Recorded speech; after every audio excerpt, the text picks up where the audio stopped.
aming baby. Oh, it's okay, darling. Mommy's here. Ang lalaki naman ng bottle ng ano. It's okay. Hello? Hello? Mom is here. Hello? Kakagising lang niya from his idlip. Oh, it's okay. Okay, mommy will get you na. Come on, come on, come on. Come on. Hoy, kamusta man ang idlip? Kamusta ang idlip ng baby? Kamusta ang baby namin na yan? Hi, Pogi. Uy, Pogi daw. Hi, Pogi. Kakagising lang, guys. Magtatapon nga kami ng basura ni Daddy Teban. Nag-aayos na kami, naglalagay-lagay na kami dun sa sasakyan. Yun nga, narinig ko siya umiyak. Oo po. Di ka kaagad pinuntahan ni Mami. Kawawa naman yung baby namin. No? Hello, guys. Magandang araw po sa lahat. Opo. Di ka aga. Di ka pwedeng sumama doon, ha? Magtatapon kami ng mga yung mga cabinet kasi namin. Hindi na namin dadalhin. Dalawa lang naman yun kasi sira-sira na sila. Wala na sila mga screw. Yung likod natanggal na. So, hindi na namin sila dadalhin pa doon sa lilipatan na bahay namin. No. Ay. Abi na siya ulit. Abi na siya ulit. No. Baba muna ako. Ibaba ko to. Tapos ituloy ko na yung paglilipat namin ng ng mga cabinet. Kahoy-kahoy. Nakadismantle na din naman sila.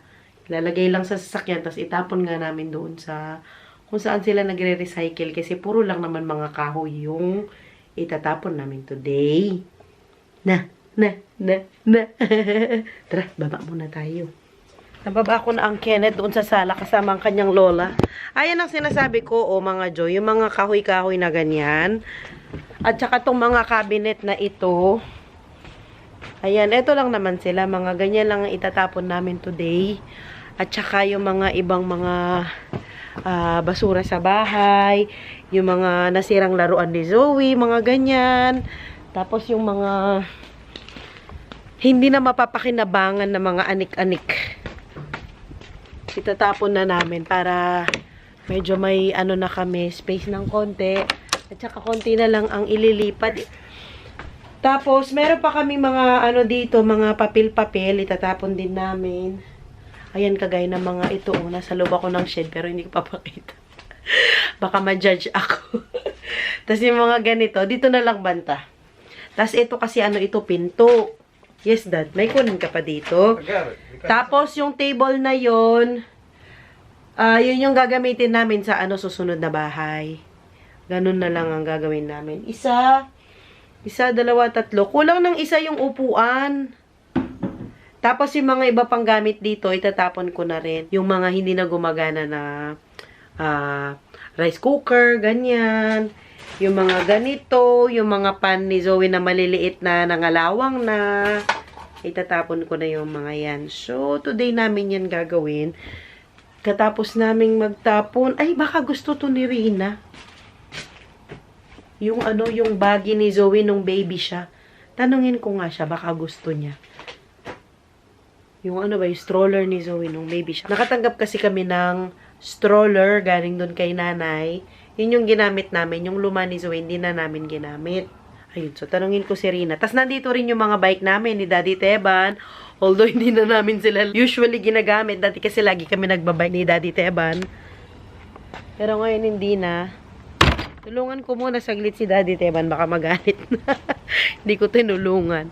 So yun ngayon tatapon namin today. Mga lang kahoy-kahoy. And then baka daan kami sa bilihan ng laruan pambata kasi magba-birthday pala si Nathan. Wala pa akong gift sa kanya. Hanap muna din ako ng gift sa kanya. Patulong kay Daddy Teban. Saglit lang. Tulungan ko muna siya. Baka magreklamo na. Ayan na ang aming mga itatapon. Isang isang plastic lang ng basura. Tapos puro mga na yan. Kahoy-kahoy, cabinets, and everything. Tulungan ko si daddy magtapon, syempre. Ay, dad, bili pala tayo ng ano? Ng regalo para kay ano, ha? Para kay Nathan. 2 years old na si Nathan. Ang bilis ng panahon. Parang kailan lang nag-attend kami ng first birthday niya. 2 na nga siya. Ayun nga, sinasabihan nga ako ni Daddy Teban tungkol dun sa trabaho. Nag-apply na din naman ako sa mga kumpanya doon na malapit sa bahay. Maraming trabaho actually. Meron kasing mga ano doon, yung mga bed and breakfast, marami. Kahit mag-chambermaid lang ako doon, pwede na. Nag-iisip ako ng ireregalo kay Nathan. Kung laruan na lang o damit. Hindi ko na alam anong size ni Nathan. Nangyarap pa nga yung size. Yung limit. Tingnan ko na lang, tingin kami mamaya sa city. Katapos namin dito. Punta din kami sa birthday ni Nathan nga mamaya. Ano na, baka hapon na. Hapon naman talaga ang ano niya. Ang birthday niya. Kaming lahat actually pupunta. Sama ko si daddy tapos yung 2 bata. Eto na tayo, dito na tayo. Ayan siya, bali. Pinakita ko na yata to sa inyo dati. Ang ganda ng weather today. Para na naman akong weather reporter. Grabe si kuya doon, oh. Na paano kaya siya? Ayun, no? Siya mag-isa doon, oh. Kawawa naman si kuya. Kung sino man po yung nakakakilala sa kanya. Nandito lang po kami, kuya. Kaya mo yun, kuya. Laban lang. Kasi dad, may nakita ako, yung mga post na, yung mga kumakain mag-isa. Ang daming post na ganun sa Facebook. Yung kumakain lang siya mag-isa, tapos nilagyan nila ng storya, yung kuya, kaya mo yan. Yung ganun yung pagsubok lang yan sa buhay. Eh, kumain lang naman siya mag-isa sa restaurant or sa fast food. Grabe talaga, nakakatawa yung mga post na ganun. Hindi na pa pwedeng kumain mag-isa. Pag kumain ka mag-isa, ipopost ka nila, tapos sasabihin nila na ano, yung mukha ka na problema, yung kawawa ka, yung ganyan. Nalala ko ngayon yung mga nabasa ko kagabi dun sa itong lalaki na to, nakatulala pa man din siya. As in, dad, kawawa ka pag mag-isa kang kumain sa Jollibee. Ipopost ka. Makakawawa. Wag naman ganun, mga Jo. Meron naman kasi mga tao talaga na mas prefer nila yung mag-isa sila, no, dad? Meron mga ganun, di ba? Yung mas gusto nila yung sila mag-isa kumain, mag-isa manood ng sine. And that is just normal. Let us normalize that. Yung parang me time. Meron naman po talaga mga ganun. Wag po natin silang ipopost ka agad na kawawa naman si kuya, siya mag-isa kumakain. Mukhang namumblema. Minsan, may mga tao talaga na prefer ang mag-isa. Yung mas gusto, they find peace. Yung sila mag-isa na kumain sa labas, mag-isa manood ng sine, mag-isa yung ganito. Diba, dad? Na-try mo na ba yun, dad? Ikaw mag-isa kumain sa labas? Dalig mo. And it's just normal, diba? Ngayon na nga lang kasi nga nauso na yung social media.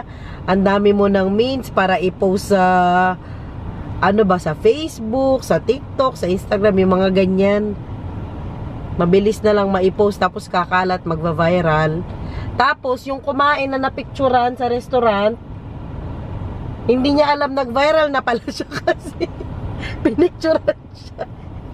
Ako din naman, nung ako nasa Pinas, kumakain din naman ako mag-isa sa Jollibee, ganyan, o basta sa mga fast food chains. Nanood din ako ng sine mag-isa. Ikaw nanood ka ng sine mag-isa? Hindi ko alam. Hindi ko na maalala. Ako nanood ako mag-isa. Oo ata, isang beses. Isang beses ako din. Pero normal naman yan. Huwag nyo naman po sana sila ipopost ka. Do not judge the book by its cover. Ayan, ganyan. Sasabihin pa nila, may pinagdadaanan yata si kuya. Mostly pa man din ang mga pinost nila mga lalaki. Sus, kawawa, kadaming nagtatapon ngayon. Sabado traffic, Sabado nga. Puno. Yung matagal-tagal pa itong hintayin nating pila. Meron pa mga cabinet doon, no, dad? Hindi pa natapos. Kailangan natin ng, kailangan namin ng, ng, yun, electric na, yun, dad? Lagarin. Tingin tayo sa praxis. Meron na sa leader. Punta ka ba leader? Pahirapan pa niya yung sarili. Yung praxis kasi, kompleto na. Tingin tayo. No, kailangan natin yun. Sige, Pero tingin kailangan na natin. kailangan. Ay, doon na lang tayo sa Leeuwarden kasi meron ng praxis doon tapos meron ng bilihan ng ano. No, doon na lang. Doon na lang kami. Tapos nilutuan ko na rin naman ng lunch si Kenneth. Ang lunch niya ay kanin na may isda, na may zucchini, tapos nilagyan ko din ng carrots, sinalo-halo ko. For sure, pinapakain na siya ni mama niya. Tapos si Zoe, lumpia is life. Grabe si Zoe sa lumpia, no, da? May nagsasalip ka. Sobrang favorite niya ang At lumpia. least, kung As marami siyang in. gulay nakakain mo. Sa bagay, marami naman kasing gulay ang Hindi siya lumpia. nag-arte-arte na inaalis yung mga Sa bagay. May point naman si daddy. Basta pag maliliit na gano'n. Kainin niya talaga ang lumpia. Super gusto niya ang lumpia. Mag-survive na talaga sa Pilipinas yung anak ko. Lalo na sa mga birthday. At pa-fiesta. Maraming lumpia. Grabe, katagal naman ng ano. Kami nagtatapon. Lumpia. Puno doon, hinihintay mo na alis yung iba. Bisita. Ay, mag-hello vlog ka. Hello vlog. Sita po na kami. Nandito na kami. Nakapasok na kami sa wakas. And dito namin itatapon ang mga kahoy-kahoy. Dapat may ganyan tayo, Dad,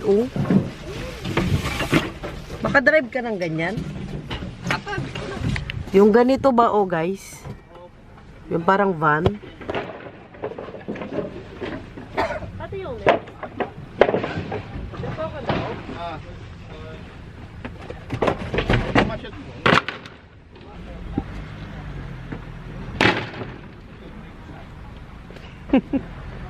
Abo mo to sa metal. Minutusan mo po ako? Opo. Okay. Hindi mo mabigat yan. No problem. Bawal po ako utusan. Moody po ako today, bawal utusan. Kaya mo yan, Daddy. Ang layo naman ng metal. Maski anong metal? Doon banda yung metal.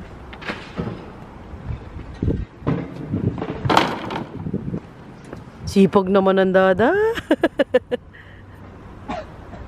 Go, Daddy. Go, Daddy. Sige na, magtapon na nga ako ng metal.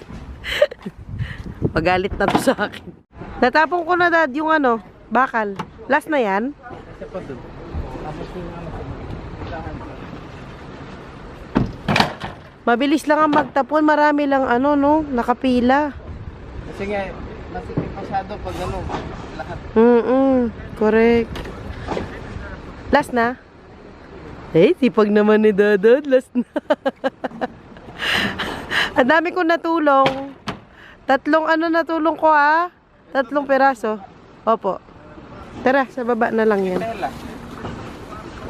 Nasa baba na din. Natapos na.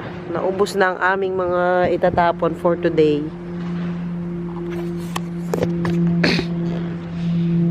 Magtapon na lang kami ulit next week niyan. Hintayin ko lang ang Daddy. Tapos diretso na tayo doon sa bilihan ng mga laruan. At hanap kami ng lagaring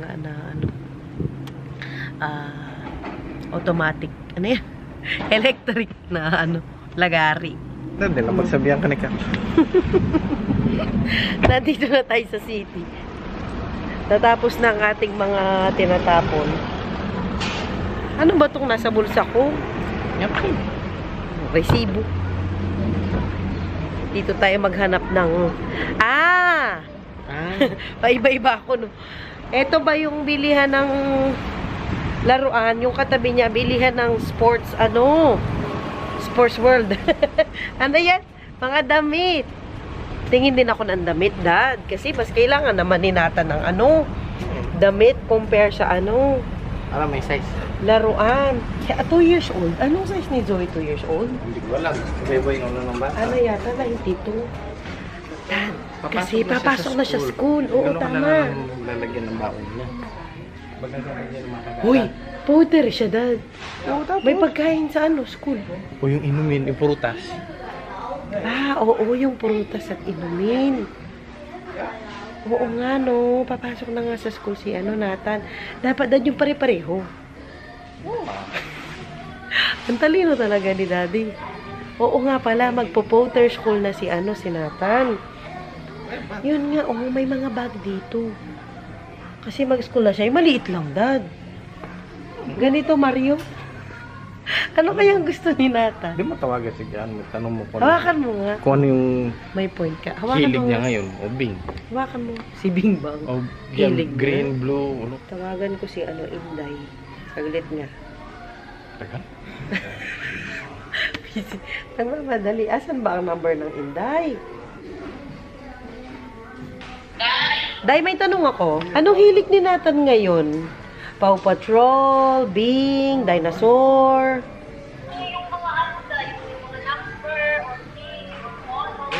May mga number. A color. Character ba? Okay, sige, Day. Thank you, Day. Bye. See you later. Tusan, 3 to 4. Kasi nagtatapon pa kami ngayon eh. Sige. Ito, may kasi dito, Ayan, yung bag na car. Tapos, lagyan na lang natin ng mga educational stuff sa loob. Sexy ni Daddy, Ayun, tapos nga yung oo. nangyari, nung gabi na pinag-usapan na. Kinukwento niya yung ka-work niya. Yung nasira yung gano'n. O sino daw nakasira? Kasi ako gano'n. Sabi, hindi naman daw kasi ako, di daw siya operator. Oo. Kasi, hindi operator. Pag kung narin may siraw nangyari, hindi ako operator. Look-line lang daw. Hindi siya operator. Nasa bahay na kami. Kaya nasira daw niya, gano'n. Tapos doon ko din, sabay siningit. Ako nga, di ba operator ako? Doon mo nasingit. Kasi na-promote si Daddy. Pero wala pa yung niya, mga papel. Congratulations, Daddy. Nasa bahay na tayo. Magpahinga lang kami at mag-lunch. Tapos punta na tayo dun kila Inday. Joey!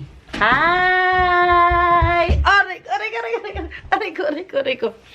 How are you? How is my baby? Ay!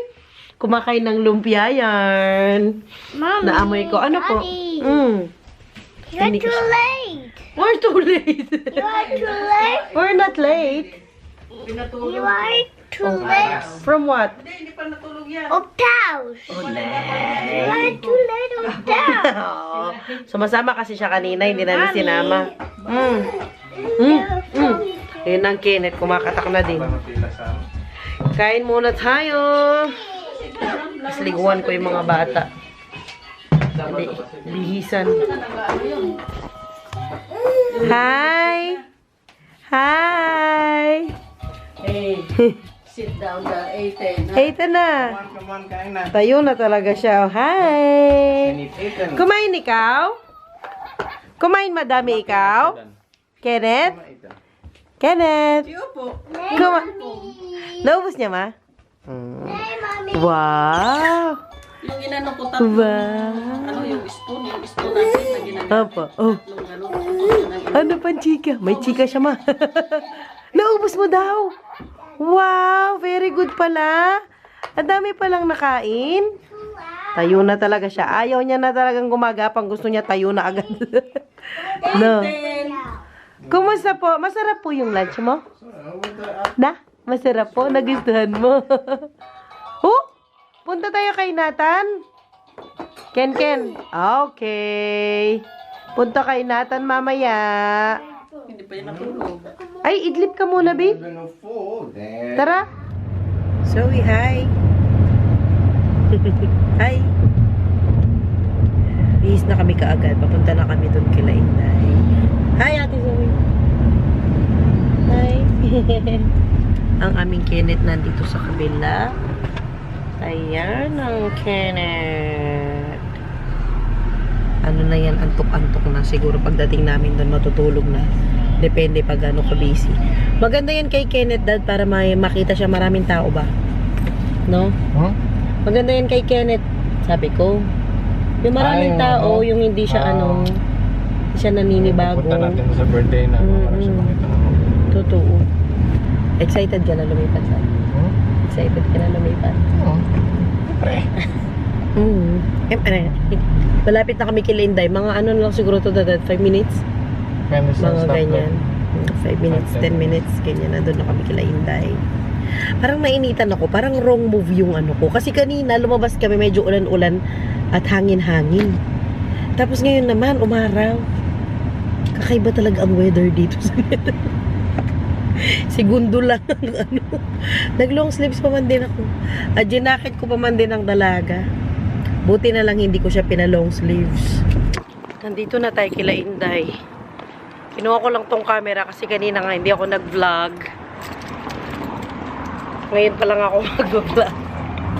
Ay, bukas pa pala ang pin. Happy birthday, Day. You want another glass? Of course. Welcome back, Day. Ano mo take out na? Take out, take out. Siya.